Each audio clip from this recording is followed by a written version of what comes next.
Hello and welcome to Channels Book Club. I am Olakunle Kasumo. It's great to be back on the show. Nigeria is one of the most diverse countries in the world and it has a rich and complex history. On your screen is a map of the country that attempts to show some of its ethnic divisions. You can see up there in the north the Hausa, Manga tribes, amongst others. Down south, you can see the Yoruba and Igbo tribes, amongst others. There are about 371 ethnic groups in Nigeria, each with at least one language and multiple languages in many cases. If you do not belong to one of the following ethnic groups, I wonder if you have heard about them before now. Kaka in Adamawa, Kamba, that's Adamawa, Ndoro, Taraba, Mumuye, I'm not sure I pronounced that well, Nkum, Cross River, Nupe is a bit popular, Mbum in Taraba, and there is Mandara, there is Mabo, there is Lamja, there is Kwato, there is Kwame, and Kubi, and so many others. We're talking about 371 ethnic groups. It is incredible diversity. But Nigeria has not always been Nigeria as we know it today. The Nigeria the world knows now is the product of an audacious amalgamation in 1914 by the British of hundreds of ethnic groups in the area of the River Niger.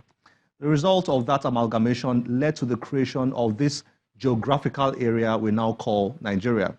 Prior to then, the British had created the Southern Protectorate and the Northern Protectorate, which were administered as two separate countries.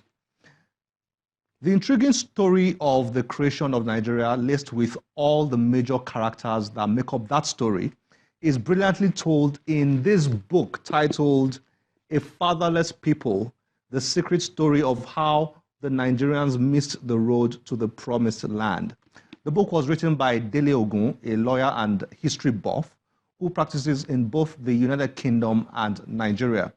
The copy with me here is a hardback copy, and it has 328 pages of very gripping narratives.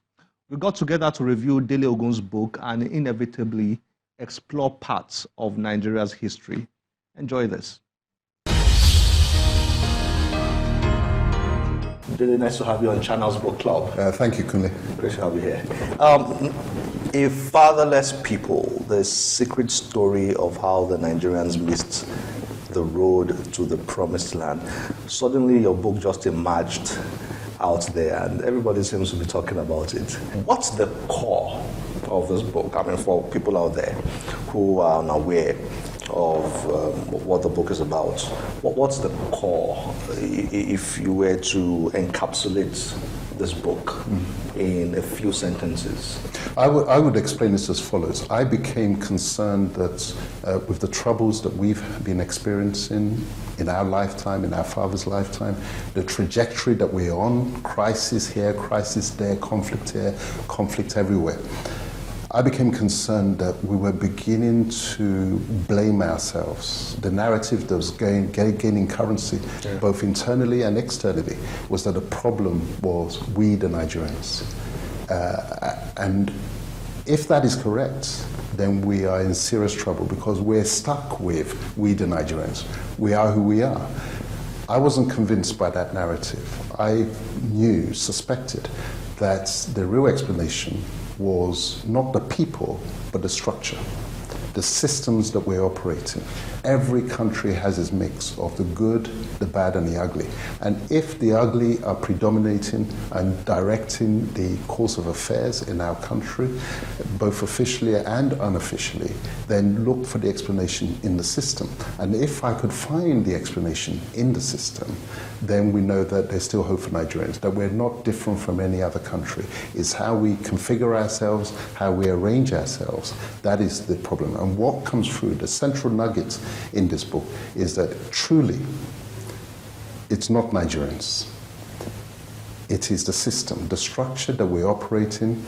We had, in a nutshell, in the beginning there were two Nigerias, twins I call them. offspring of the same political parents, British political parents. Southern Nigeria and Northern Nigeria each had its own operating system which worked for the territory. It was the amalgamation of 1914 that sort of fused the two, conjoined the twins, if you like. But when you do that, you then got to make a judgment. Those who were doing the conjoining had to make a judgment as to what operating system was to apply. There were two in operation, one in the north, one in the south. Which one was to apply? And the decision was made to apply the system that was operating in the north effectively, to apply it to the south. That meant almost like a brain transplant. You had to remove the brain and transplant something else. And that gelling together is what we've been struggling with ever since. Not that amalgamation could not have worked. It was a question of how it was done. And what this book explains is that it was done in the wrong way, and ever since we have been perpetuating the problem.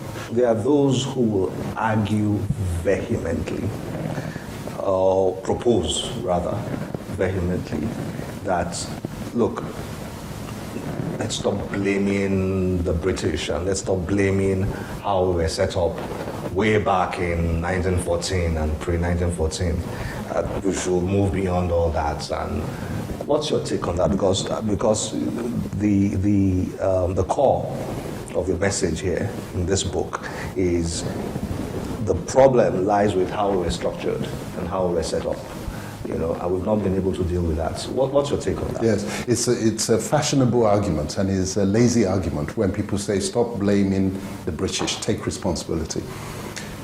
People must take responsibility for what they are responsible for.